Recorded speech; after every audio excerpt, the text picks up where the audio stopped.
On va peut-être commencer.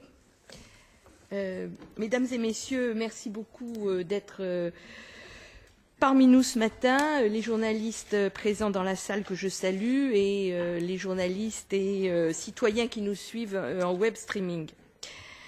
Le panel que nous représentons ici est large et je vais peut-être très rapidement présenter chacun de ceux qui sont ici pour que vous sachiez qui est qui. Robin Ménage, qui est doctorant, Valérie Nicolas, qui représente la Fondation Sciences Citoyennes, François Veilleret, qui représente Génération Future et le Pesticide Action Network, le professeur Roux, président du CRIGEN, Gilles-Éric Serralini, que je ne présente pas, le professeur De Vels, professeur à l'Université d'Orsay, membre de l'Académie des sciences, Nicolas Defarge. Ensuite, Frédéric Hilary, qui est secrétaire du CRIGEN, et Nina Holland, qui représente Corporate Europe Organization, CIO. Voilà, nous avons organisé cette conférence de presse en raison de la gravité de la situation. En tant que députée européenne, je suis chargée de participer à la gestion des risques auxquels sont exposés l'ensemble des citoyens européens. Et je me vois aujourd'hui dans l'obligation de lancer véritablement un cri d'alarme contre la montée en pression et je dirais presque la prise de pouvoir des lobbies. Le moment où ce que nous allons vous dire se passe n'est pas un moment anodin, c'est un moment historique. C'est le moment de recentrage de l'industrie chimique américaine sur les OGM. C'est le moment de la négociation de l'accord de libre-échange avec les États-Unis et la signature d'un accord avec le Canada, qui vient par ailleurs d'autoriser la commercialisation des œufs de saumon transgéniques. C'est le moment où Madame Anne Glover, conseillère de M. Barroso, et qui traduit la prise de pouvoir du lobby au sein même de la Commission, ancienne de chez Monsanto, lance une communication la semaine dernière pour indiquer qu'il n'y a aucun problème de santé avec les OGM et que l'étude de Gilles-Éric Serralini n'est pas à prendre en considération. C'est donc un moment tout à fait particulier et nous voyons effectivement ce pouvoir croissant des lobbies au sein des organes institutionnels, je parlais d'Anne Glover tout à l'heure, au sein des organes d'expertise, et c'est tout le problème de l'EFSA et des conflits d'intérêts au sein de l'EFSA, et au sein des organismes de publication maintenant, qui donc voient apparaître tout droit venu des lobbies, des directeurs de publication qui sont là pour dire ce que la science a le droit de dire et ce qu'elle n'a pas le droit de dire. Je terminerai ce propos introductif en vous disant que l'innovation et la sécurité humaine doivent avancer de pair. Et ce que nous allons vous démontrer aujourd'hui, c'est que l'intérêt général des populations européennes et la volonté démocratique est purement et simplement bafouée, puisque nous ne pourrons plus, si les choses continuent comme elles sont parties, assurer la sécurité humaine. Je vais donc passer d'abord la parole à Madame Nina Holland sur la question des conflits d'intérêts au sein des différents organismes. Madame Holland, je crois en anglais. Thank you very much. Merci beaucoup. Oui, il est en effet très important de nous trouver ici aujourd'hui. En fait, c'est une longue affaire de l'industrie qui manipule la perception qu'a l'opinion publique des risques. On n'a qu'à prendre les exemples de tabac, l'amiante, le changement climatique et les OGM, c'est la même chose. Ces dernières années, nous avons entendu beaucoup de propagande de la part de la biotechnologie, répétant toujours les mêmes arguments, comme quoi les aliments OGM ne représentaient de risque, ils allaient nourrir le monde, alors que maintenant on nous dit que c'est uniquement pour l'élite. Mais l'étude de M. Serralini a mis le doigt sur le problème. Le risque représente une évaluation de risque sur les OGM. Le concept clé de cette évaluation comparative a été développé par un groupe lobbyistes composés de toutes les grosses industries alimentaires fondées à Bruxelles.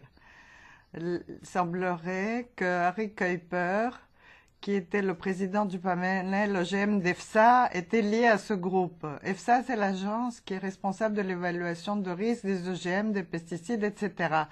Ils ne font pas leurs propres recherches, ils dépendent des études de l'industrie. Et ces nombreux experts sont parfois liés à l'industrie qu'ils sont censés contrôler. Dans notre dernier rapport, nous montrons que malgré les nouvelles règles, 60% d'experts sont en situation de conflit d'intérêts avec l'industrie et ne diffusent que l'information diffusée par les experts eux-mêmes. Même chose pour le conseil d'administration. L'année dernière, nous avons critiqué la commission d'avoir nommé quelqu'un de Monsanto au conseil d'administration. Et hier, nous avons appris que l'industrie alimentaire, un lobbyiste de l'industrie alimentaire, a été aussi nommé au sein de cette organisation. Donc, on ne peut pas vraiment dire que les choses progressent. EFSA prétend que s'ils appliquaient des règles plus strictes sur l'indépendance, on ne trouverait plus d'experts. Mais nous ne pensons pas que ça soit vrai. Mais nous sommes d'accord avec EFSA sur un point, à savoir que la politique en matière de recherche de l'Union européenne favorise les partenariats de l'industrie avec la recherche économique.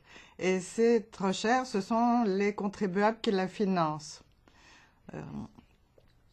Et ces experts sont obligés de fonctionner dans ces partenariats publics-privés. Ils n'ont pas vraiment le choix de leur recherche. L'Union européenne a donc consacré des millions d'euros pour ces projets publics-privés qui traitent de la perception du public du risque que représentent les OGM. Well, regarding the Alors, concernant l'étude Seralini, l'EFSA a publié des arguments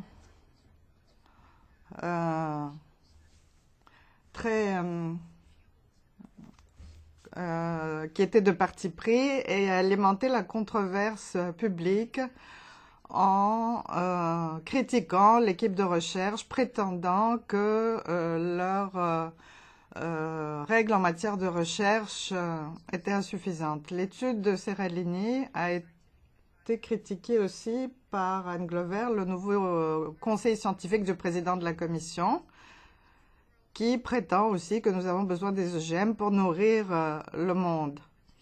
Elle a une perception plus politique pour faire passer le message pro-OGM au public européen. Elle a fait plusieurs déclarations assez étonnantes au Financial Times. Elle a dit que les OGM n'étaient pas un problème puisque les agriculteurs procèdent à cette production sélective depuis des milliers d'années. Seulement, ça portait un autre nom par le passé. C'était de l'élevage sélectif, comme on l'appelait.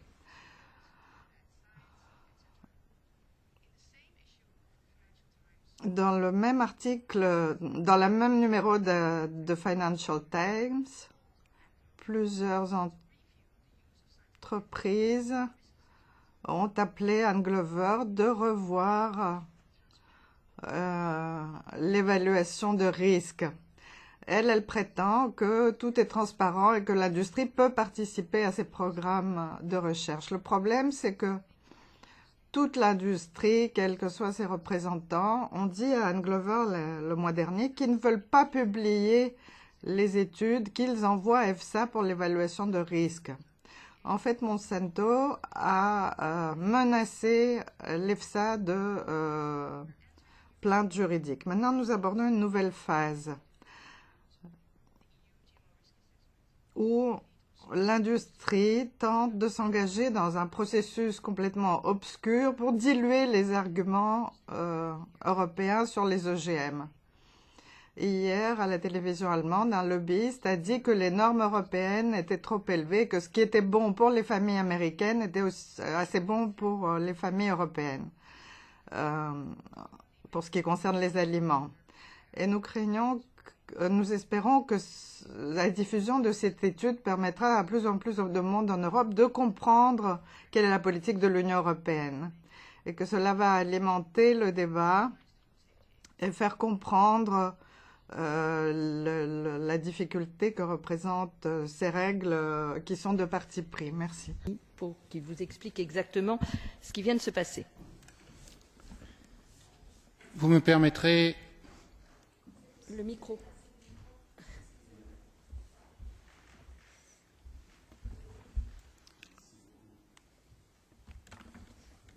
Vous me permettrez, mesdames et messieurs, et je vous en remercie, de m'exprimer en anglais face à mes collègues internationaux du monde entier qui peuvent nous regarder.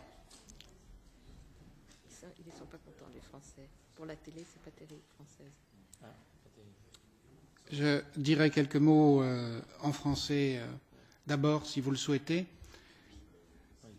Je pense que la science régulatrice et la science dite officielle se compromettent de plus en plus. Nous en avons aujourd'hui les preuves.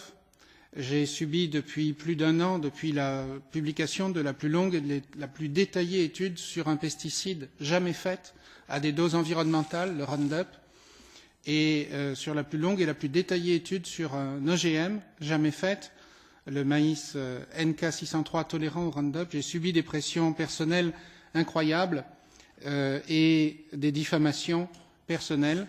Tout cela pour mettre en danger la santé publique de manière à dire qu'il n'y avait pas d'études de toxicité. Très peu de temps après cette publication, Richard Goodman de la société Monsanto et ayant travaillé pour elle est entré au bureau éditorial de Food and Chemical Toxicology et les pressions se sont multipliées pour retirer notre étude. Il y a quelques jours, le rédacteur en chef de cette revue, Wallace Hayes, m'a écrit en me disant qu'il n'y avait, après examen approfondi de notre dossier, ni fraude, ni mauvaise interprétation intentionnelle des données, mais que les données n'étaient pas assez conclusives pour lui et il nous propose de retirer notre étude. Ce qu'évidemment nous refusons complètement, tout simplement parce que ces arguments parlant de la souche de rats et du nombre de rats qui serait inadéquat sont faux dans la mesure où ils ont été utilisés par Monsanto et cette souche de rats et ce nombre de rats, 10 rats par groupe, 200 rats, pour valider le même maïs transgénique seulement en 3 mois. De plus, nous avons découvert une fraude dans les études de Monsanto qui consiste à nourrir leurs rats contrôle par des résidus d'OGM et de pesticides non mesurés que nous avons mesurés très récemment et qui font que leurs données comparatives dites historiques sont fausses, mais aussi toutes les données comparatives des études de cancérogénèse de polluants à des doses environnementales, c'est-à-dire l'ensemble des données des rats de laboratoire qui servent dans les études de régulation des produits. C'est aussi une façon de faire passer des produits environnementaux pour non polluants parce qu'ils disent que les tumeurs sont spontanées alors qu'en fait, dans cette souche de rat, alors qu'en fait cette souche de rat n'est pas nourrie avec une nourriture dépourvue d'OGM et de pesticides. So we accuse of fraud the system that published. Bien, le système qui a établi les études portant sur le maïs NK603 et qui affirme que ce maïs est sûr est erroné. Nous pensons que les données de contrôle sont contaminées par la présence d'OGM. En d'autres termes, le groupe de contrôle de rats n'est pas bon. Il y a une nécessité, nous dit-on, d'avoir 50 rats par groupe. Et on pense que les rats contrôle ont été nourris avec de la nourriture pour animaux contaminée par des OGM, de sorte à ce qu'ils développent eux aussi des tumeurs. Il est très important pour la santé publique de rappeler que la science est ici compromise et que l'industrie essaye d'interférer au plus haut niveau. On essaie également de faire pression de sorte à ce qu'on retire un certain nombre d'études. Ce n'est pas la première fois que ça arrive. 1 an après la publication de l'une de nos études,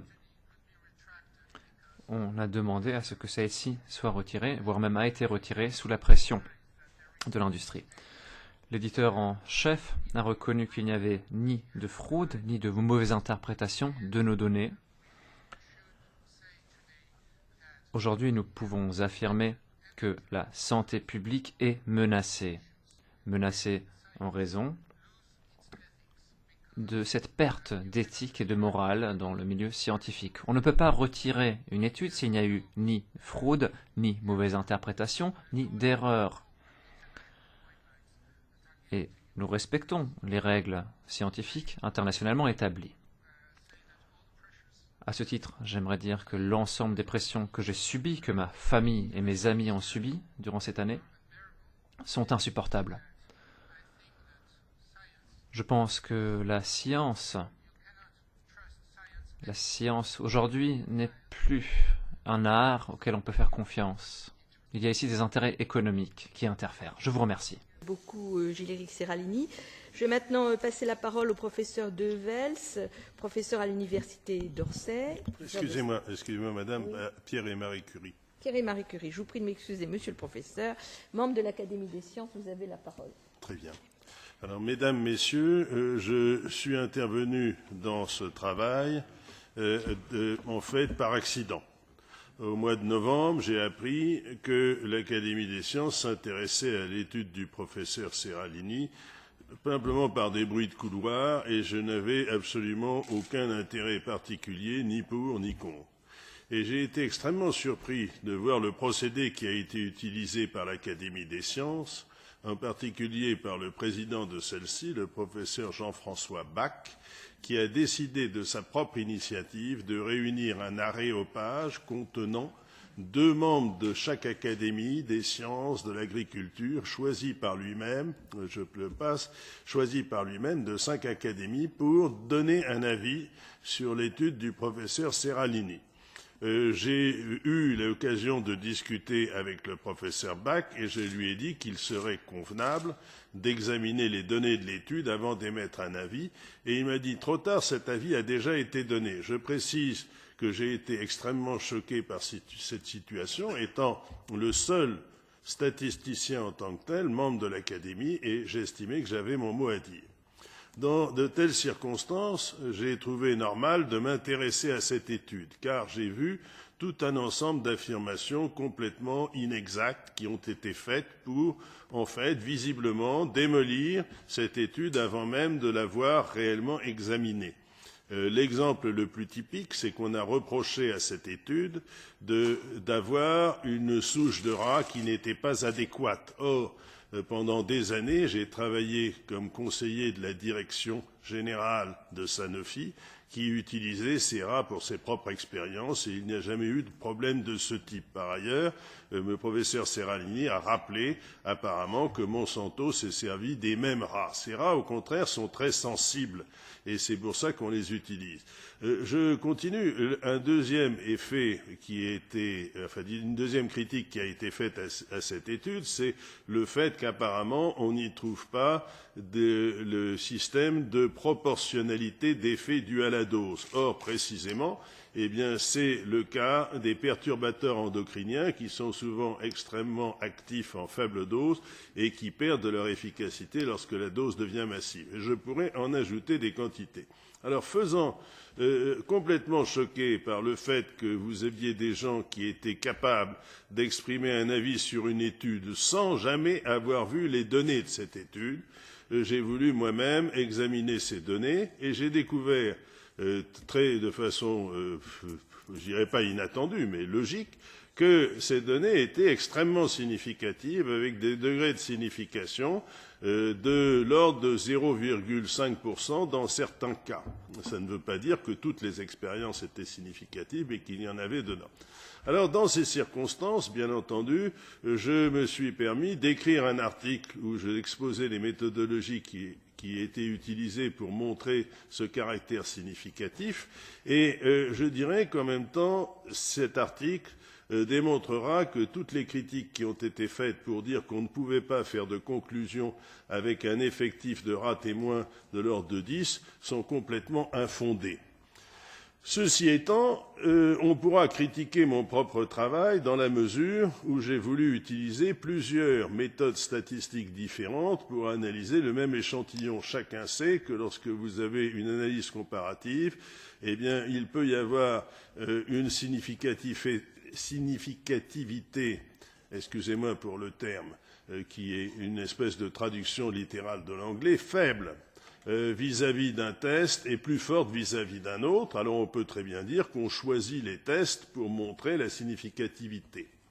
Or, je dirais que ceci n'est pas une critique sur le fond, car cette étude du professeur Seralini est une étude réellement innovatrice, exploratoire, qui a pour but d'être confirmée. Lorsque on fait une expérience en milieu pharmaceutique, eh bien, en phase 2 par exemple, ou en phase 1, eh bien, on fait d'abord une expérience pilote qui met en évidence des effets, et cette expérience pilote est ensuite confirmée à plus grande échelle par une analyse où l'on fait intervenir davantage de cobayes, davantage de patients, pour bien mettre en évidence l'effet qu'on a vu dans l'expérience pilote. Ce qui est très curieux, c'est que d'une part, on nie à l'étude du professeur Seralini cet aspect innovateur d'expérience pilote, mais en même temps, les reproches qui sont faits d'avoir utilisé un lot témoin relativement faible pourraient exactement être faits à l'étude Princeps de Monsanto qui a été utilisée pour justifier l'introduction de son produit. Et c'est, je crois savoir, M. Seralini l'a dit également, que c'est en copiant la structure de cette étude de Monsanto qu'il a conçu sa propre expérience pour qu'on ne puisse pas lui reprocher d'avoir fait une expérience complètement différente. Pour toutes ces raisons, d'une part, je précise que l'article est en cours de publication. Il sera publié soit à la fin de 2013, soit au début de 2014. Vous savez que les articles scientifiques mettent beaucoup de temps entre le moment où on les soumet et le moment où ils sont effectivement publiés. Donc on arrive à la date de publication de cet article. Et deuxièmement, je renvoie tous les journalistes scientifiques et ceux qui sont intéressés à cet article où ils pourront voir comment on démontre qu'une expérience de ce type est réellement significative. Et ceci étant dit, j'ai fait moi-même les critiques qu'on pourrait faire à mon propre article, c'est-à-dire j'ai utilisé des tests qui sont adaptés pour bien montrer la structure significative de cette expérience et j'ai choisi ces tests en conséquence. J'invite tout le monde à la refaire, à refaire une expérience. C'est véritablement ce qu'il faut, c'est-à-dire faire une expérience sur une durée longue. Et dans toutes ces circonstances, pour la première fois de ma carrière, je dois dire, peut-être que je ne suis pas suffisamment sorti de mon domaine statistique, j'ai véritablement vu une accumulation sans précédent d'organismes, aussi bien l'Académie des sciences que d'autres académies, de personnalités qui se sont d'un seul coup précipités dans une guerre de religion contre un article qu'ils n'avaient parfois même pas lu. Et ça m'a extrêmement choqué. Je dirais que dans cette affaire, il faut revenir aux faits, c'est-à-dire véritablement à la science, et il y a tout un ensemble d'organismes, comme ceci a déjà été montré, qui ne veulent pas faire de science et qui veulent également tuer toute initiative personnelle et scientifique sur l'étude de certains phénomènes. Je trouve ça extrêmement choquant. Donc, en résumé, l'étude de Seralini est bien significative, elle doit bien être confirmée, et en fait, c'est très choquant de voir un tel mélange d'intérêts industrielle et vis-à-vis de la science qui devrait rester complètement indépendante. Je vous remercie. Merci, monsieur le professeur. Au moins, les choses sont dites. François Weyrette. Merci. Oui, donc, au Pesticide Action Network, on regarde le contexte. On regarde dans quel contexte cette menace de retrait de l'étude de Gilles-Éric Seralini a lieu. Et on note, au niveau européen, une publication des académies des sciences attaquant, soutenu par Mme Anne Glover, toutes les études pouvant montrer un risque associé aux OGM. Et on dit, du côté de ces académies, également dans la bouche de Mme Anne Glover, qu'il n'existe aucune étude montrant un risque éventuel lié à la consommation d'OGM. En France aussi, les académies des sciences, d'agriculture et de technologie viennent d'organiser une réunion, là aussi, pour donner une version rassurante du risque des OGM. Il n'y a rien à voir, circuler, aucun danger. Quelle est la réalité? Ce qui est valable pour les OGM est d'ailleurs valable pour les pesticides. La réalité, c'est qu'aujourd'hui, il n'existe pas d'études sur les effets chroniques des OGM ou des pesticides tels qu'ils sont vendus et utilisés par les agriculteurs, les produits dits en formulation, les marques, du tout. Et pour ça, les travaux du professeur Seralini ont été tout à fait novateur. Tenez-vous bien, c'était donc la seule étude sur les effets chroniques d'un pesticide et d'un OGM, donc sur rats sur 2 ans. Ce qui veut dire qu'aujourd'hui, ces produits OGM et pesticides sont mis sur le marché sans qu'aucune de ces études soit réalisée. C'est-à-dire que les régulateurs n'ont aucune idée des effets sur le long terme, sur les dizaines d'années pendant lesquelles on peut y être exposé, sur la population. Donc les régulateurs autorisent aujourd'hui une exposition à des risques qui sont absolument inconnus. Et le paradoxe de cette affaire, c'est que c'est aujourd'hui Gilles-Éric Serralini, un scientifique qui a fait pour la première fois ces tests, qui se retrouve quasiment en position d'accusé. Donc tout ceci est complètement fou, complètement intolérable, puisqu'au contraire, il a montré la voie, celle de nécessaires tests sur les effets chroniques, sur les OGM et les pesticides. Et d'ailleurs, l'Agence française de sécurité sanitaire des aliments, l'ANSES, qui est l'équivalent de l'EFSA au niveau national, a reconnu, par écrit, le directeur de cette agence a reconnu que ces tests n'existaient pas et qu'il faudrait les conduire.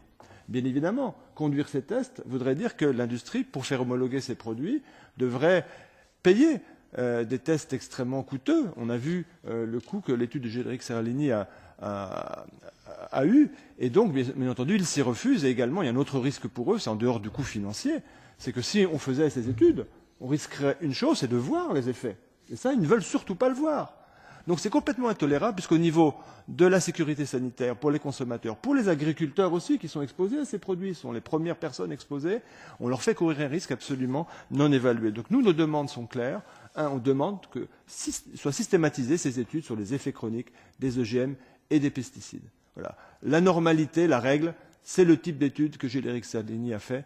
Et l'aberration, c'est les études que l'industrie nous fournit aujourd'hui, qui sont des études faibles, incomplètes, que d'ailleurs, quand elles sont publiées, on ne retire pas la publication, on ne les menace pas, mais pourtant ce sont des études qui ne couvrent pas l'ensemble des champs des risques. Et puis, la deuxième demande, c'est évidemment que tous ces conflits d'intérêts qui ont été dénoncés en ouverture de cette conférence de presse soient réglés. Et il est absolument insupportable, là aussi, qu'une conseillère scientifique de premier plan au service du président de la Commission ait eu des liens aussi proches avec l'industrie et aujourd'hui se permettent de faire des déclarations pour juger, on ne sait trop en quelle qualité, que les OGM n'auraient aucun risque du tout. Donc ça aussi, ça fait partie de nos demandes et on veut absolument que l'étude de Gilles-Éric Serralini soit maintenue et qu'on constitue la première d'une longue série d'études sur ces effets chroniques de ces technologies.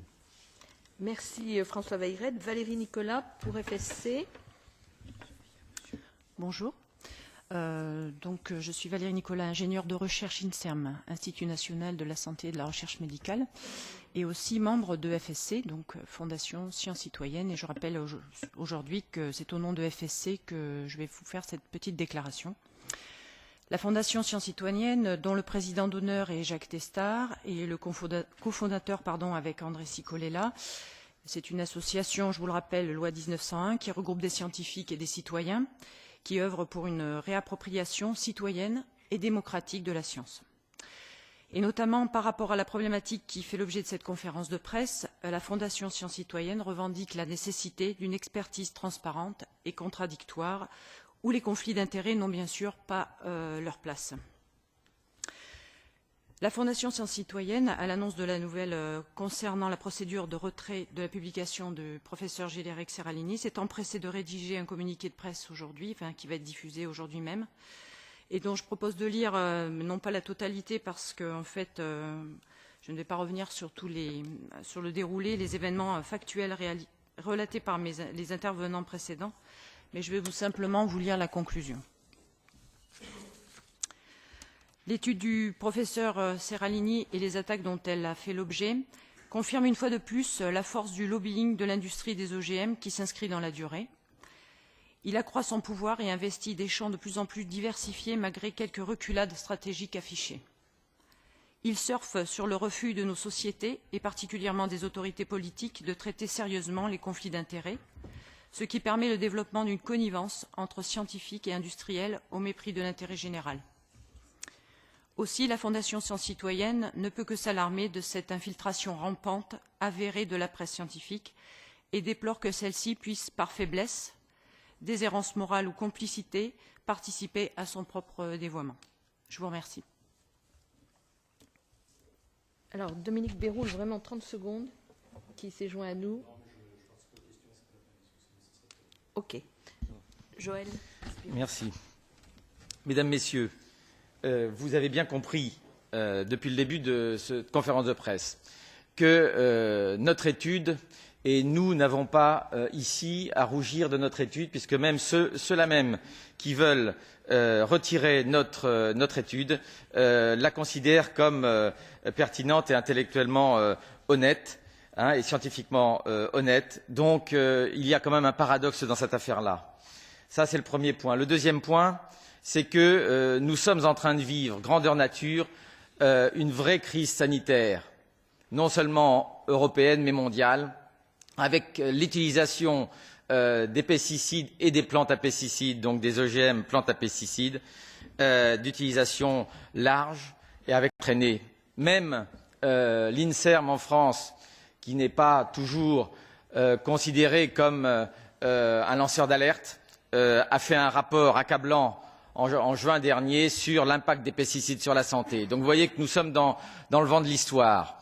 Et nous sommes tellement dans le vent de l'histoire que nous avons contacté un cabinet d'avocats américains pour rester en justice et demander des dommages à intérêts si notre vision de la problématique, comme on le pense très fermement, est de notre côté et que cette rétractation d'études est complètement illégale. Eh bien, nous demanderons des dommages et intérêts à la hauteur de l'impact que cette rétractation peut avoir à la fois sur l'équipe du professeur Gilles-Éric Serralini et aussi sur la santé mondiale. Je vous remercie. Un petit mot de conclusion avant de passer aux questions. Je pense que vous avez bien compris que cette question de retirer l'étude de Gilles-Éric Serralini dépasse très largement la question de l'étude elle-même. Ce que l'on veut, ce qu'ils veulent, c'est en réalité fermer une porte que nous avons légèrement entrouverte, permettant d'avoir des études à long terme sur l'impact des pesticides et des OGM sur la santé humaine. L'étude de Gilles-Éric Serralini n'aurait pas dû avoir lieu. Elle a eu lieu, il faut que ce soit comme si elle n'avait pas eu lieu. Et j'attire votre attention sur le fait que même si de bonnes volontés se sont manifestées pour lancer des études comparables, dont les organismes de santé, à commencer par l'ANSES, reconnaissent l'absolue nécessité, rien n'a été encore concrètement lancé, ce qui veut dire qu'avant 3 ou 4 années, nous n'aurons pas de résultats, à supposer que les études soient lancées maintenant. Ce qui renvoie à ce que je vous disais tout à l'heure sur la pression qui est exercée sur des dirigeants européens actuels, je pense à M. Barroso et à son équipe, tout à fait prêts à entendre les sirènes américaines pour avoir un accord de libre-échange sur le dos, éventuellement, de la santé et de l'alimentation des consommateurs européens. Je demande donc 4 choses. La première, c'est un appel que je lance à la mobilisation de tous les scientifiques, dignes de ce nom, comme le professeur De Vels l'a rappelé tout à l'heure, c'est-à-dire qui veulent tout simplement le progrès des connaissances, de se mobiliser pour que la concentration actuelle dans les organismes de presse scientifique et le contrôle exercé par les lobbies, et M. Goodman en est un excellent exemple, sur ce qui peut ou ne peut pas être publié, cesse. C'est l'intérêt même de la connaissance mondiale et du progrès de la science qui est en cause. Je lance en second lieu un appel à toutes les organisations de consommateurs et de citoyens européennes pour qu'elles se mobilisent pour marquer leur opposition à cette mainmise du lobby sur leur santé et leur alimentation. Je demande qu'il soit enfin, dans la réalité, mis un terme à ce qui n'est même plus du conflit d'intérêts, mais qui est de l'occupation de postes de responsabilité par des personnalités venues des lobbies pour défendre les intérêts des lobbies. Et je pense en particulier, à commencer par Mme Glover et un certain nombre de personnes de l'EFSA.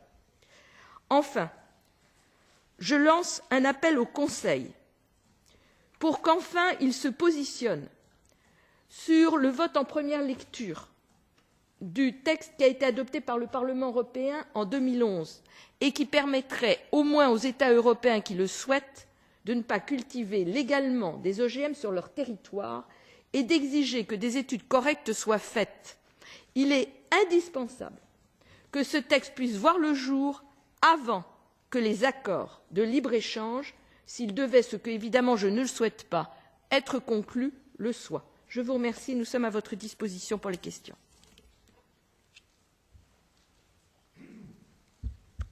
Monsieur Spielmann. C'est gentil à vous de me donner la parole. J'ai plusieurs questions. La première au professeur. Excusez-moi, je ne voudrais pas. Devels. Alors, vous nous avez alléché en nous annonçant que vous avez un article qui va être publié fin 2013, début 2014, mais vous ne nous avez pas dit où. Et donc, ça serait très intéressant. Je veux dire, c'est publié, j'ai voulu que cet article soit publié rapidement et les délais de publication des revues où je publie. Le micro du professeur n'est pas branché, malheureusement. Donc, il sera publié dans un livre qui s'appelle Statistical Models and Methods for Reliability and Survival Analysis.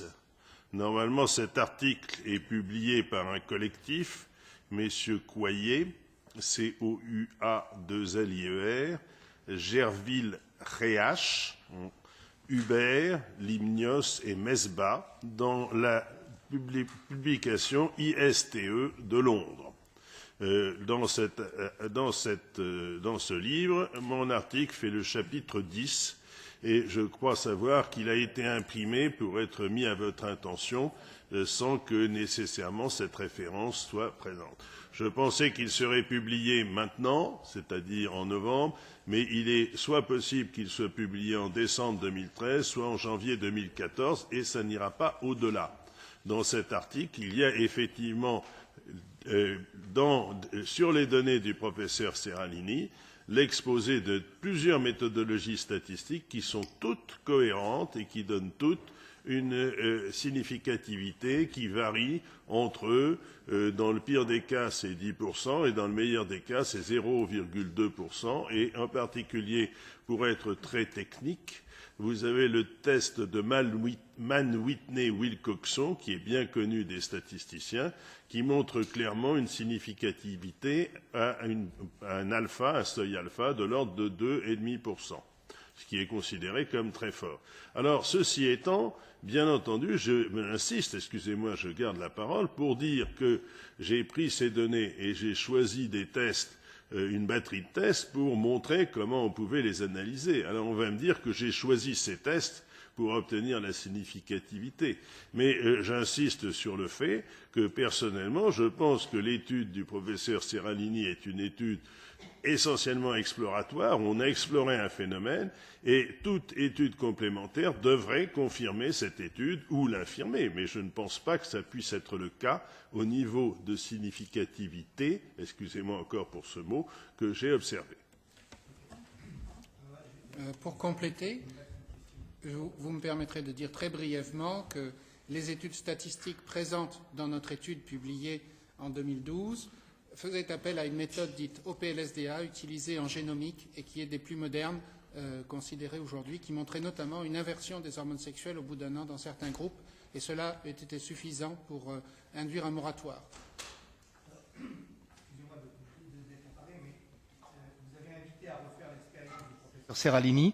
Si je me souviens bien, lorsque vous étiez venu, après avoir vendu ça au Nouvel Obs, ici au Parlement pour nous la présenter, vous aviez expliqué que ça avait eu un coût énorme, je crois que c'était 3 millions d'euros. Et donc effectivement, c'est une grosse somme qui pourrait effectivement rebuter la possibilité de faire des études indépendantes. Donc ça, je voudrais avoir votre avis là-dessus. Et Madame Lepage, en tant que politique, finalement, vous êtes au Parlement européen, il y a plein de choses que le Parlement européen peut bloquer. Je veux dire, l'accord sur le libre-échange avec le Canada, il doit venir entre vos mains, dans bientôt. L'accord de libre-échange avec les États-Unis, s'il est conclu dans 7 ou 8 ans, viendra également devant le Parlement européen. Est-ce qu'il serait peut-être temps que le Parlement européen se montre responsable et bloque? Ou est-ce qu'il c'est impossible de bloquer au Parlement européen, de la même manière qu'il est impossible pour les États membres d'arriver à s'entendre sur la commercialisation et encore pire la culture des OGM dans l'Union européenne? On a l'exemple aujourd'hui, nous avons à la fin de l'année notamment, ils doivent se prononcer sur la culture d'un nouvel OGM. Et les échos que j'ai aujourd'hui, c'est que la majorité serait pour que ça soit approuvé, ce qui est vraiment assez inquiétant, si je comprends bien votre discours. Donc si vous avez des commentaires là-dessus, merci. Sur la position du Parlement européen, on a été capable de faire une chose, c'est retoquer ACTA. Bon. Malheureusement, le mandat pour négocier avec les États-Unis a été donné. Personnellement, j'ai voté contre, mais nous sommes un certain nombre à avoir voté contre. On a été minoritaire. Pour ce qui se passera par la suite, eh bien, je vous dirai très simplement que ça dépendra de la majorité que les Européens verront au Parlement européen. Voilà, mais que nous ayons le pouvoir de le faire, oui, nous avons le pouvoir de dire non. Qu'il y ait une volonté majoritaire au sein de ce Parlement pour dire non, c'est une autre histoire. Voilà ce que je peux vous dire, mais ce que je peux vous dire aussi, c'est que nous sommes un certain nombre à essayer de nous battre, pas toujours de manière très facile, contre un certain nombre de dérives qui malheureusement vont croissant.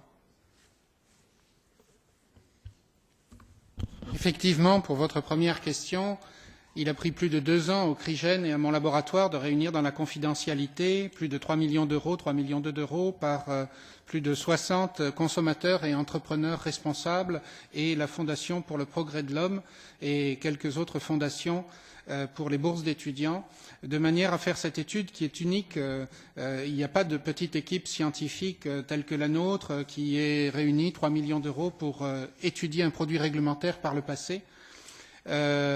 Aujourd'hui, cela est bien sûr justifié par le fait qu'il faille mettre plus de 200 rats en clinique sans sécurité sociale pour mesurer plusieurs dizaines de milliers de paramètres et les 8 personnes qui s'en occupent nuit et jour pendant 2 années, pas de vacances, observation de toutes les tumeurs, de tous les comportements, des fonds d'œil, etc. Donc ce sont des analyses médicales très poussées, de l'urine et ensuite toutes les analyses qu'il a fallu. Cela comprend le salaire du personnel, évidemment. Et vous vous rendez bien compte que si nous mettions 50 rats par groupe, ce que demande l'industrie, il faudrait 30 millions d'euros. Ces sommes sont tout de même ridicules face aux enjeux de santé publique aujourd'hui. On perd bien plus par toutes les tumeurs qui se développent et les néphropathies qui se développent et les maladies endocriniennes qui se développent dans la population. Donc ces sommes pourraient être largement engagées pour faire des économies dans la santé mondiale de manière à vérifier les effets toxiques des produits. Mais ce qui est certain, c'est que l'industrie, en demandant 50 rats par groupe, vous savez que ce nombre de rats est en fait généré par le fait qu'ils disent que cette souche est sensible aux tumeurs. Et je reviens sur l'idée qu'ils font une fraude parce que leurs rats historiques, les rats de laboratoire, sont nourris. Et nous venons de le vérifier sans qu'ils en parlent aux OGM et sans doute avec des résidus de pesticides. Et d'autres contaminants, cela a été publié. Ce qui veut dire que c'est cette quantité de tumeurs importante chez les radis normaux qu'ils disent spontanée, et c'est certainement faussement spontané, qui nécessite qu'on fasse des tests très poussés. Alors ça marche pour la pharmacologie, quand on donne une grosse dose d'un médicament, on va voir quand même un différentiel, mais si on étudie les polluants à des doses environnementales, ces méthodes ne sont absolument pas scientifiquement adaptées, et c'est ce qui est très grave aujourd'hui, d'avoir ces doubles standards. Monsanto utilise donc des données frauduleuses pour dire qu'il n'y a pas de risque sur la santé humaine avec le même maïs transgénique, la même souche de rats et le même nombre de rats par groupe, mais des expériences beaucoup plus courtes et beaucoup moins poussées. Et la Commission européenne devrait se saisir d'une contre-expertise dans ce domaine de manière à savoir de quoi elle parle. J'aimerais, excusez-moi, dire juste un mot à ce sujet. Et je pense que lorsque l'industrie pharmaceutique est capable de mobiliser des sommes de plusieurs centaines de millions d'euros simplement pour habiliter un nouveau médicament, un produit, si vous voulez, une molécule, eh bien, cette somme j'ai eu des exemples d'études qui avaient coûté 400 millions d'euros simplement pour pouvoir mettre une molécule sur le marché.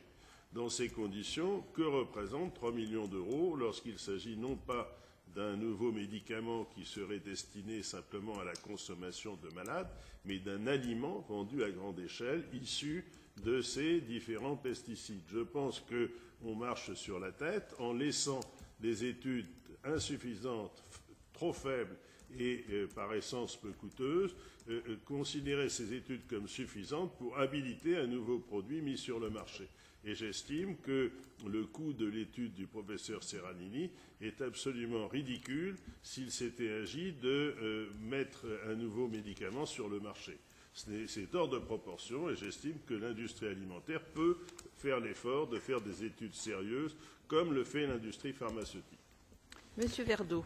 Oui, c'est une précision pour vous, monsieur. Vous nous avez dit tout à l'heure que lorsque vous étiez chez Sanofi, vous utilisiez finalement les souches de rat que celles utilisées par le professeur Serralini. Alors bon, puisque on parle beaucoup de conflits d'intérêts ici maintenant, de plus en plus à Bruxelles. Est-ce que vous pouvez simplement nous apporter une précision? Quelle était la nature de vos activités chez Sanofi? C'est extrêmement simple. Pendant une quinzaine d'années, j'ai conseillé les services de Sanofi sur les méthodes statistiques qu'ils devaient utiliser pour vérifier leurs différentes expériences.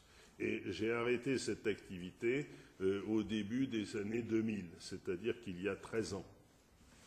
Alors, il est évident qu'on pourrait me reprocher un conflit d'intérêts en ayant travaillé pour l'industrie, mais j'appellerais plutôt ça une certaine compétence lorsque, pour finir, je parle aujourd'hui de choses qui ont eu lieu il y a plus de 10 ans. Soulignons que tous les scientifiques sont sollicités par l'industrie dans ces domaines et que plutôt que de demander une expertise strictement indépendante, nous demandons toujours une expertise qui soit contradictoire comme en justice. Excusez-moi, je voulais dire que je ne travaille plus pour Sanofi depuis quand même quelques années. Ce point était évident dans mes propos, mais implicite. Et la personne chez Monsanto, Monsieur Goodman. Richard Goodman, vous avez un article sur ces liens d'intérêt dans le dossier de presse. Il a coupé, d'après vos informations, ses liens avec Monsanto depuis combien de temps? Microphone pour la question du public, s'il vous plaît. Les mêmes arguments que les lettres de Monsanto pour me diffamer.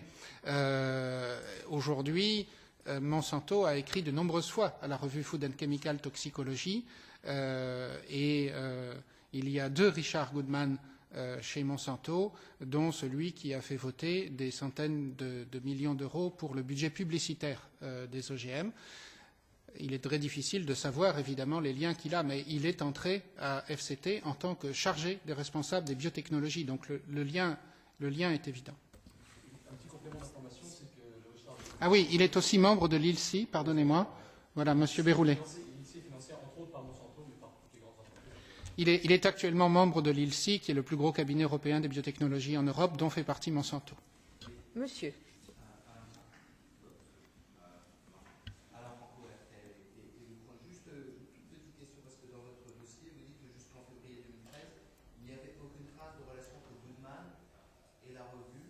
Quand avez-vous appris, comment, dans quelles circonstances, que Goodman émargeait Madame Lepage, malheureusement, les interprètes doivent vous quitter. Nous avons dépassé notre horaire. Nous avons une autre réunion à 11h30. Merci. C'est un peu masqué, c'est mettre ça dans son... Mais je ne pense pas qu'ils avancent masqués, en fait. Ils sont forts de ce qu'ils disent et de ce qu'ils pensent, et ils pensent détenir la science. C'est en ce sens que c'est un gros problème. Et il est clair qu'on peut retrouver aujourd'hui sur Internet beaucoup de choses en menant des enquêtes. Et mon étudiant Robin Ménage a su trouver les CV qui étaient sur des pages antérieures d'Internet de Richard Goodman. Aujourd'hui, il est là, si vous voulez lui poser une question. Comme mon étudiant Nicolas Defarge, ils répondront plus précisément sur la souche de rats et sur le nombre de rats.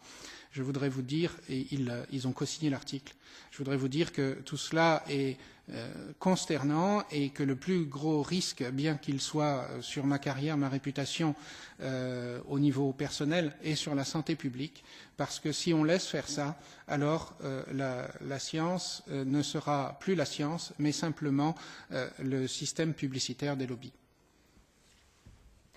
Je voudrais juste, dans la ligne de la question, monsieur, que vous venez de poser, rappeler simplement que monsieur Goodman a débarqué quelques mois après que la polémique soit née, hein, puisqu'il est arrivé en février, et qu'il y a déjà de mémoire un ou plusieurs articles traitant des OGM, tu peux préciser ça, qui ont été retirés après l'arrivée de M. Goodman. Donc ce n'est pas le premier. L'équipe brésilienne Mesomo a eu son article retiré de Food and Chemical Toxicology. Il était sous presse, donc ils avaient encore le droit de le faire sans créer une polémique internationale sur la toxicité des toxines BT du maïs transgénique, l'immunotoxicité. Et il a été publié ailleurs, cet article, donc l'équipe brésilienne ne veut plus en entendre parler. Mais c'est certain qu'il y a déjà eu des effets et d'autres qu'on ne connaît pas sur les articles soumis au niveau de Food and Chemical Toxicology pour contrôler l'information. L'éditeur scientifique qui a accepté pour l'Europe notre article, puisqu'on envoie d'abord sur notre continent au bureau européen nos articles, et lui aussi ne trouve qu'il n'y a aucun problème scientifique dans l'article. De qui parlez-vous là? Et est-ce que José vous l'avez Domingo sollicité pour s'exprimer publiquement là-dessus? Je pense que je ne suis pas sûr qu'il le souhaite, mais il nous a écrit des lettres d'encouragement tout au long du processus éditorial qui a été jugé comme exemplaire, et cela a été marqué sur le site de la revue avant que nous recevions cette lettre. Mais il a pris ses distances avec cette lettre que vous avez reçue? Il a été écarté, monsieur. Il n'est pas entré dans le processus de cette lettre. Il a été écarté. C'est-à-dire que M. Domingo, puisque c'est lui dont il s'agit, a été celui qui a suivi l'étude. Lorsqu'il l'a reçue, je parle sous ton contrôle, Gilles-Éric, il a commencé par demander des études complémentaires. Pendant 4 mois, il y a eu un processus d'expertise contradictoire de nos données brutes qui s'est poursuivi par la suite au niveau de la revue, qui nous a demandé toutes les données brutes et qui les a jugées sans fraude et sans mauvaise interprétation, misinterpretation. Et donc, de ce point de vue, le processus de référé pour la publication de l'article a été jugé par eux-mêmes exemplaire et ça a été écrit jusqu'à ce que ce processus arrive. Je vous rappelle que selon les normes éthiques, on ne retire pas une étude quand il n'y a pas fraude ou pas d'erreur. Donc ça souligne la nouveauté économique de ce problème. Est-ce qu'il y a d'autres questions? FCT adhère au processus COP international des normes éthiques qui dit les raisons pour lesquelles on peut retirer une étude. Et nous ne sommes pas dans ces raisons, d'après la lettre même de l'éditeur. Isabelle Horry, Europe 1. Est-ce qu'il y a, à votre connaissance, des études critiquant les OGM qui restent publiées par cette revue ou est-ce qu'elles sont toutes confrontées à cette demande de rétractation? Ou est-ce qu'il n'y en avait pas à part la vôtre? En fait, quand on regarde les revues de revues, c'est-à-dire là où on fait des synthèses, l'industrie se charge de faire ces synthèses en dénigrant l'ensemble des critiques à l'encontre, par exemple, de leur Roundup ou à l'encontre des OGM. Donc ensuite, on est dans la discussion d'interprétation. Il reste des études, mais la nôtre était, si vous voulez, les autres études qui restent concluent à des bases théoriques in vitro du risque, mais la nôtre était la seule in vivo à long terme qui est la situation réelle, parce qu'il faut beaucoup de moyens et que c'est assez rare d'avoir pu réunir ces moyens pour faire une étude comparable et meilleure à celle que fait l'industrie habituellement. Aujourd'hui, aucun produit réglementaire, aucun produit autorisé n'est évalué de manière indépendante de l'industrie. Vous savez que l'Europe ne valide que les données industrielles. Je voudrais juste ajouter à cela, nous devions avoir ce matin parmi nous Christopher Ten, dont l'avion malheureusement n'a pas décollé. Par voie de conséquence, il n'est pas là. Mais par contre, vous avez dans le dossier de presse un document.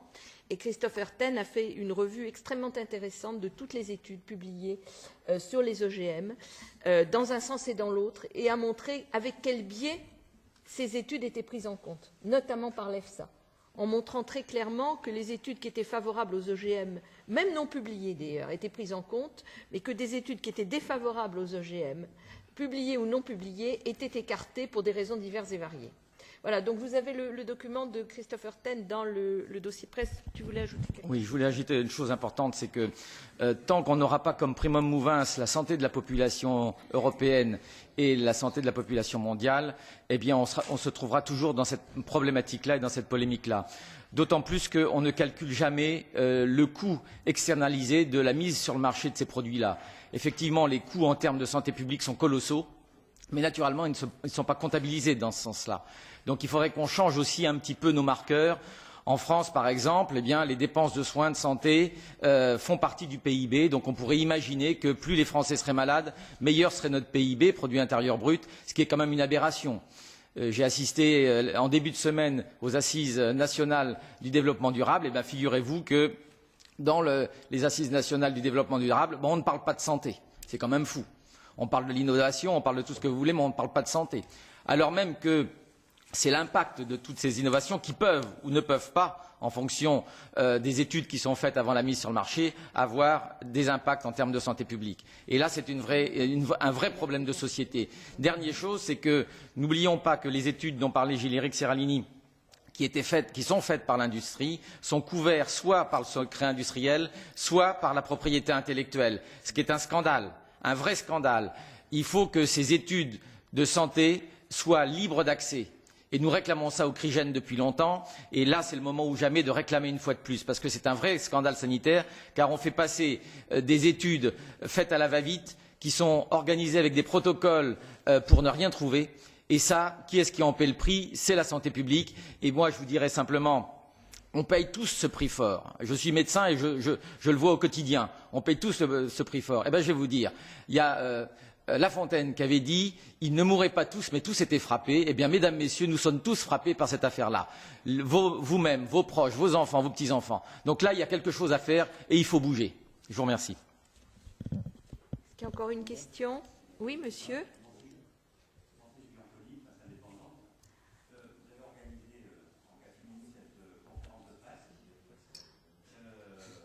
Pas vraiment en catimini. Ben oui, parce qu'on a reçu la lettre mardi, monsieur. Oui. Et qu'elle devrait théoriquement être très bien. Le 29, donc, c'est ça. Donc ça marque, j'imagine, un gros tournant dans l'étape de vos publications. Donc est-ce qu'on peut dire que là, il y a un cran au-dessus qui est passé dans la contre-attaque, on va dire, venant d'en face, c'est-à-dire Dan Glover, quoi. Je voudrais juste dire qu'il n'y a rien de catimini dans ce que nous faisons là. Nous avons reçu la lettre mardi. La décision, si elle est prise, devrait l'être demain ou lundi. Donc il était impératif que nous nous prononcions avant. C'est la raison pour laquelle on l'a fait vite et je vous remercie d'être là. Mais il n'y a rien de secret, hein, il n'y a rien de confidentiel. Il y a simplement le fait que nous avons dû réagir dans l'urgence. Alors, je laisse peut-être Gilles-Éric ou Joël répondre, mais je dirais, à mon sentiment, que ça fait plus d'1 an que cette histoire dure. Ça fait 1 an que Monsanto et les scientifiques qui ont donné le feu vert aux OGM, et là c'est la juriste qui parle, et qui peuvent voir leur responsabilité un jour engagée à titre personnel, parce qu'en toute connaissance de cause, ils ont donné des autorisations qu'ils n'auraient pas dû donner, ou des avis qu'ils n'auraient pas dû donner. Ça fait donc 1 an que ces gens se mobilisent, non pas tant pour attaquer l'étude que pour attaquer le professeur Serralini, ce qui est la coutume depuis les affaires d'amiante. Ça fait 1 siècle que c'est comme ça. Voir le rapport de l'Agence européenne de l'environnement, dont je m'étonne du reste qu'il ne soit toujours pas publié en français, entre parenthèses, qui est sorti maintenant il y a près d'1 an. Il serait en passe d'y parvenir, pour des motifs qui n'en sont pas, puisque les motifs de rétractation, c'est vous avez triché ou vos données sont fausses. Et on écrit à Gilles-Éric Serralini, vous n'avez aucune fraude, vos données ne sont pas fausses, mais la souche de rat que vous avez choisie et le nombre de rats que vous avez choisis ne sont pas les bons. Sauf que, depuis le début de l'étude, ils le savent. Et que deuxièmement, et on en a discuté, et on a répondu avant que ce soit publié et après. Sauf que dans le même temps, toutes les études publiées par la même revue, sur les mêmes souches de rats, avec le même cohorte, elles ne sont pas retirées ou ne sont pas menacées de rétractation. Notamment celle de Monsanto sur le même maïs transgénique. Donc, ce qui veut dire que le but du jeu, ce n'est pas tant l'étude du professeur Serralini que de rendre impossible la poursuite de ce que nous avons commencé à rendre possible, c'est-à-dire des études à long terme sur les OGM et les pesticides, ce qu'ils ne veulent pas. Et c'est vrai pour les OGM et c'est vrai pour le Roundup qui est dans l'actualité, puisque l'Europe doit réévaluer le glyphosate, principe actif du Roundup, mais qu'une fois encore, on n'évalue que le glyphosate et pas le Roundup. C'est comme pour la cigarette, quand on évalue la nicotine et pas ce qui va avec. Or, les adjuvants, et le professeur Serralini et d'autres études l'ont montré, multiplient jusqu'à un facteur 10, c'est ça, Gilles? Jusqu'à 100 000. Jusqu'à même 100 ou 1000. Ou 1000, la puissance du principe actif. C'est-à-dire qu'on est en train de nous mettre sur le marché, et nous, Européens, qui n'en voulons pas par-dessus le marché, donc il y a derrière cela, en plus, un problème démocratique, des produits qui pourraient mettre notre santé en danger, et il n'est pas question de rendre possible les études. Ce n'est pas que celle-là soit bonne ou pas bonne, ce n'est pas le sujet. C'est le fait que nous, Européens, nous n'avons pas le droit d'avoir des études. Pour compléter sur le Roundup et le glyphosate, nous avons là Robin Ménage, qui est du laboratoire et qui a signé en premier auteur l'étude qui est parue en janvier de cette année, pour laquelle nous avons fait ici même une conférence de presse et qui n'a quasiment pas été relayée. Étude qui montrait que les adjuvants du glyphosate pour la formulation globale du Roundup étaient plus toxiques sur les cellules in vitro que le glyphosate lui-même. Eh bien, ça n'a quasiment pas été relayé de l'histoire. Alors même qu'on sait quand même depuis longtemps que les pesticides ont des impacts. Et Robin, si tu as un mot à dire là-dessus? Non. Voilà, donc si vous voulez, ce qui est en jeu, c'est ça. Le sujet, c'est pas l'étude, elle est ceci ou elle est cela. La question, c'est oui ou non. Est-ce que les citoyens européens ont le droit de disposer, avant qu'on mette sur le marché, d'études à long terme qui prouvent la non-toxicité d'un produit? La réponse qu'on veut nous donner, c'est non, vous n'y avez pas le droit. Et la seule étude qui a été faite, eh bien, il faut la décrédibiliser, il faut dire qu'elle n'a jamais existé, de manière à ce que l'on puisse continuer dans un contexte d'accord de libre-échange, dans un contexte de lien extrêmement étroit entre un certain nombre de décideurs publics et ces grands lobbies de l'agrochimie, de mettre sur le marché ces produits et de renvoyer à, quand on ne pourra pas l'éviter, des études. Mais il est évident que si, dans 5 ans, dans 7 ans, dans 10 ans, nous n'avons pas pu mettre un frein à tout cela, eh bien ces études, elles ne serviront strictement à rien puisqu'il y en aura partout. François? Pour dire, effectivement, je partage totalement cette vision. Et rappelez-vous, quand je citais tout à l'heure le propos des académies des sciences en Europe, qui disent qu'il n'existe aucune étude scientifique montrant un effet des OGM, etc., sur la santé, sur les effets chroniques. Propos soutenus et approuvés par Mme Anne Glover. Il s'agit bien de ça. Il s'agit de pouvoir servir cette version-là. Et donc, le danger que des études, voilà, que des études existent, il est grand pour les lobbies industriels, puisque si les études sont publiées, après ça, des organisations comme la mienne, mais aussi des organisations de consommateurs ou de santé publique, seraient en droit de demander leur généralisation. Donc surtout, il faut absolument réécrire l'histoire, faire disparaître ces études, comme sur les photos de la Pravda en Gomet, on faisait disparaître les témoins politiques gênants. Il s'agit de faire disparaître cette étude pour nier complètement l'existence de faits scientifiques avérés. Alors effectivement, Joël me rappelle l'affaire de l'aspartame, où là c'est encore un petit peu différent, où là on a basé les autorisations sur des études qu'on ne retrouve plus. Donc c'est encore plus grandiloquent, mais bon, on ne va pas complexifier le débat. Il s'agit surtout de ne pas entrouvrir cette porte qui, comme Corinne Lepage l'a justement dit, avait été entrouverte par cette étude de Gédéric Serralini. Moi je pense qu'au contraire, en faisant cette tentative de négation finalement de l'existence de cette étude, ça va renforcer la conviction de ceux qui veulent que ces études soient généralisées. Aujourd'hui, on tolère de fait un risque potentiel sur la santé des citoyens, des citoyennes européennes. Nous, on va réfléchir à des démarches politiques, mais juridiques également, pour demander des comptes. Si aucun régulateur aujourd'hui ne veut imposer ces études, au coût alors important, 30 millions, mais pour un pays comme la France, si on veut augmenter les échantillons. Mais pour un pays comme la France, le coût uniquement du soin, des nouveaux cas de cancer par an, c'est 3,5 milliards. Uniquement la France, uniquement les nouveaux cas de cancer, uniquement le soin. Donc le coût des maladies chroniques est considérable en Europe. Ce sont des centaines de milliards. Je pense que ça vaut aussi pour ces raisons-là une période où il y a des difficultés budgétaires dans tous les pays européens, en plus que des nécessités de santé premières, de mettre le paquet sur la prévention. Et la prévention, c'est l'analyse des risques en amont de l'exposition des Européennes et des Européens. Madame. Voilà. Oui, dernière question parce que nous devons arrêter.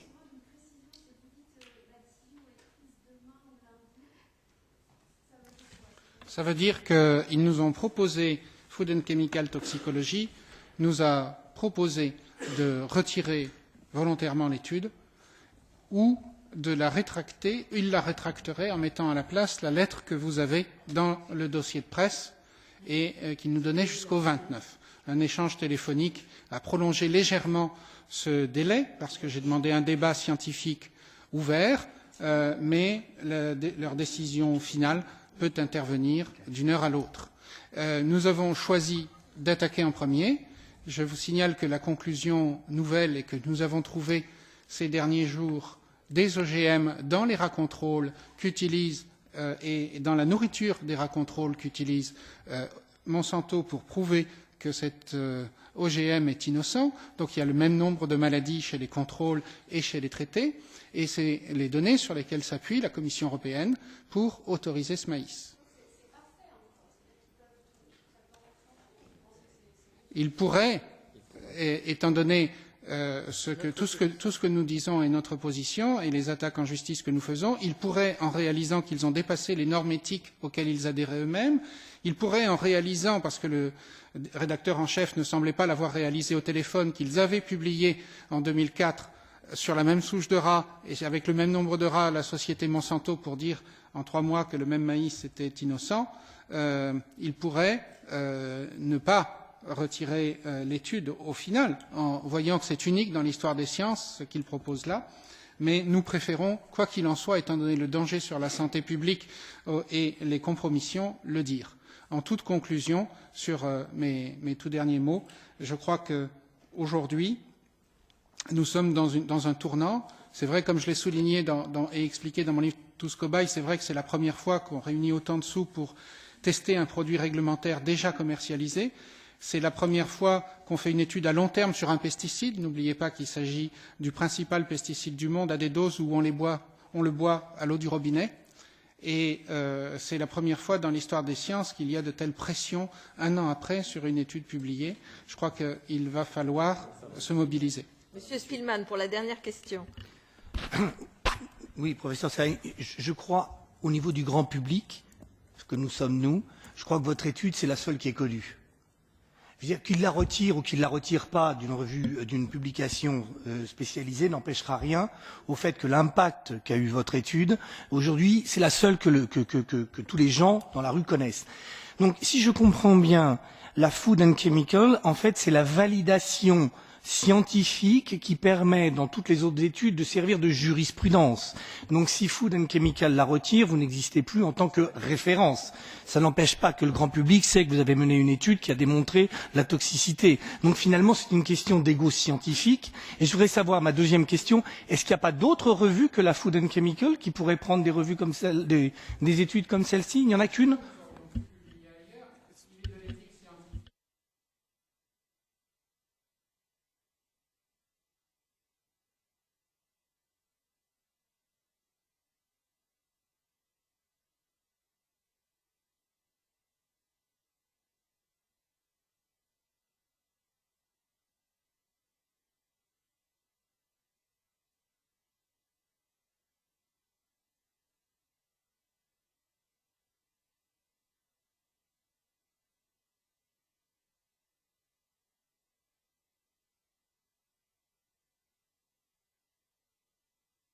Oui, j'ajouterai, point final après cela, que ce n'est pas une question d'ego, c'est l'achèvement d'une opération de décrédibilisation. Oui, l'étude de Gilleric-Serralini est connue du monde entier, mais il est connu aussi du monde entier que c'est une étude qui a été extrêmement critiquée. Le fait qu'elle soit retirée de la revue qu'il a publiée, renforce tous ceux qui disent que c'est une étude qui n'a pas à être prise en compte, parce qu'elle n'est pas valable scientifiquement. La preuve, ma bonne dame, c'est que la revue qu'il a publiée, elle l'a retirée. C'est ça le problème. Ce n'est pas une question de jurisprudence, c'est une étude qui n'a pas à être prise en compte parce qu'elle ne vaut rien. Et du reste, la revue a elle-même reconnu qu'elle ne valait rien puisqu'elle l'a retirée. C'est ça le problème.